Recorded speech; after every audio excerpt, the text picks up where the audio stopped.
Maintenant qu'on a installé Unreal Engine sur notre ordinateur, donc peut-être que tu as installé la 5.4.1, ce qui va se passer ici, là où il y a mes projets, toi tu n'auras rien. Si tu n'en as jamais créé, tu n'auras strictement rien. Donc dans ce cas, ce qui va se passer, c'est que tu auras juste cette petite fenêtre ici, et on va cliquer sur lancer.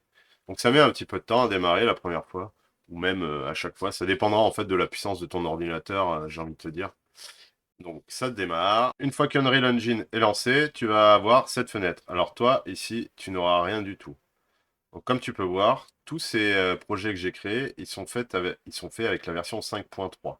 Essentiellement parce que certains assets que j'utilise n'ont pas encore accès à la version 5.4. Là, on est sur l'onglet projet récent. Ici, tu as la possibilité donc de créer des jeux, de faire des scènes pour des films, de l'architecture, des designs divers et variés, ou de la simulation, de la réalité virtuelle ou de la réalité augmentée. Donc nous, ce qui nous intéresse, c'est la partie jeu, parce qu'on veut créer un jeu. Alors qu'est-ce qu'on retrouve ici?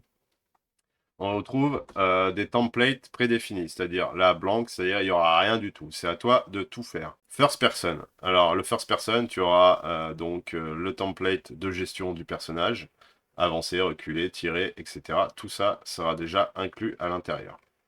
Donc en fonction du jeu que tu souhaites faire, tu utilises le template qui ira bien avec.